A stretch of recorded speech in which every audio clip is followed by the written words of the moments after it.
All right, you guys, this is another episode of Art and Our Entertainment, and I'm going to be reviewing Hush, issue 159. Let's get into it. So, the comic starts off with us looking at Crime Alley. If you know anything about Crime Alley, that's where Bruce Wayne lost his parents. And then we see also that in the next panel that Batman is stopping at he's stopping at a red light, and the Joker is in his passenger seat, beaten damn near to death. Um, and so, and Batman gets out of his car, and then he's carrying Joker to this um, urgency care facility, and it's owned by Dr. Leslie Thompson. Dr. Leslie Thompson was a lady who, out of the crowds of people who were surrounding the young Bruce Wayne when his parents died, she had her urgent care facility right next to Crime Alley, and she hugged Bruce Wayne. Didn't even know the kid, but she hugged him because she felt like he needed that because he was scared at the moment, and so, which was really touching. And one of the things about that too is that obviously he kept connection with her because she knows his secret identity. So when he walks up to her holding the body of the beaten up body of the Joker, she says Bruce. And only a few people in Gotham know that obviously Batman is Bruce Wayne. Um, so Leslie Tompkins is working on the Joker, trying to nurse him back to health, and Batman provides some assistance. He induces Joker into a coma, which allows her to um, work on the Joker methodically, and not have any type of problems, because she is working on a Joker after all. So she's working on him, and it gets to a point where she's like, "Look, I can only do so much. You need to bring him to a hospital because he is, he's in really bad shape. I can't even figure out what's wrong with him internally. I don't have all the technology to do scans over his body to see if there's any internal, damage done. This that."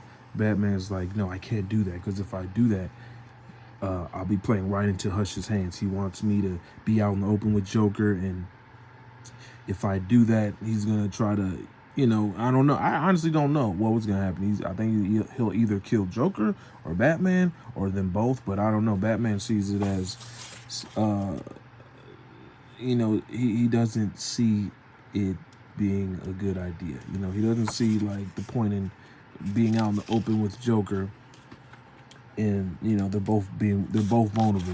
Joker being beaten up, and Batman having to deal with him, carting him to the hospital. So, anyways, but she says, Dr. Leslie Thompson tells Batman, she's like, "Okay, well, we need to bring him somewhere.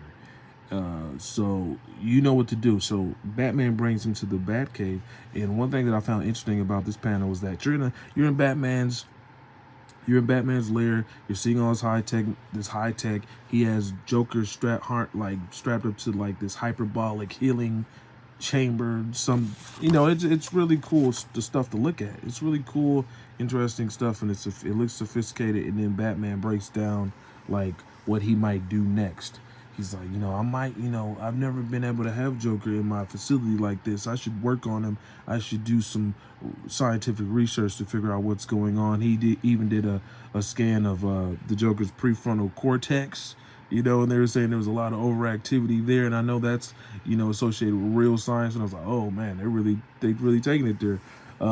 Like he ain't wrapped so tight upstairs, but yeah, he's like, and then another interesting thing about that is that, obviously with the overactivity of the the prefrontal cortex, excuse me, Batman looks at Joker's skin, and he's like, I used to think that I used to think that the pigmentation was just makeup, but actually, the chemical has done something so bad to Joker's skin that his pigmentation is that that powdery white, you know that powdery white consistency that we usually associate with clowns and makeup, right? So, and then as as a result, he doesn't have any fingerprints. He doesn't have any fingerprints on his feet, his his hands. It's really weird. It's like, oh man, like this dude is almost. It's like Batman's like figured. It's almost like Batman's like, dude, this guy's like a new species. Like, what really happened to this dude? So I thought that was really interesting. You know, I was trying to pick up everything I could, because it's actually a short issue. Okay, but what else? So, okay, so everything appeared right as scheduled. You know, Batman's running his tests. He's doing his analysis. He's doing scans, MRIs, all that good stuff, right? Gave him medicine, yada, yada. He has the big facility. So then, as he thinks everything's all cool and, you know, copacetic, he is confronted by an intruder who has a gun to the back of his head. And it's none other than Jason Todd. And Batman's, you know, Batman knows this guy has been on his trail, so he tells him, look, you already, if you know so much about, if you were able to get into my facility, then that must mean you know a lot about me. So that must, so you have to know that if you try to shoot me in the back of the head, you know, I have armor, you know, I'm basically encased in armor, bat tech, you know what I'm saying? So if you shoot me, it might ricochet and hit you, or hit Joker, or blah, blah, blah, blah. So Jason Todd is like, he's like, well, Joker isn't bulletproof. So he tries to shoot at Joker, then they have a big fight, and it's like, you know, there's like a lot of gun ballet, you know, they're fighting with their fists, but also shooting at each other. This is like one of those rare instances where you see Batman actually shooting Todd. Like, he shoots at Todd. So I was like, oh shit, this is like, okay. But he, you know, they don't kill each other. And Joker escapes. Also, later on, Batwoman and Nightwing meet up with the Riddler, or what appears to be the Riddler. You know, he has this like, this is like the coolest design of the Riddler that I've ever seen. He has like a dark green jacket, which appears tactical, and he has like this, you know, obviously this green question mark on his chest. You know, you got, how else will we know he's Riddler if he ain't got the big, you know, question mark on his chest? His pants are dark and militant, and he has like these big steel toe boots on. I'm like, oh man, this dude looks like he kicked some butt. And then he says that, you know, he knows how to help Batman, you know, and he knows how to help all of them get to the bottom of this and, you know, stop this threat. So I thought that was pretty interesting. And then at the end of that comic book, because it was a short comic book, you know, then at the end of the comic book, they had Crypto. They had a little quick I think it was like maybe 20 panels of this little small Crypto story, the Crypto dog, Superman's dog. And I thought that was cool because obviously Superman is hitting theaters July 11th. And it was cute. It was cute. I read it. You know, I was like, man, this issue's so small. Might as well read this little Crypto story. But I would say, I know a lot of people were like really hyped about this. You know, you got Loeb working on it. You got Jim Lee. You know, great writers, great artists.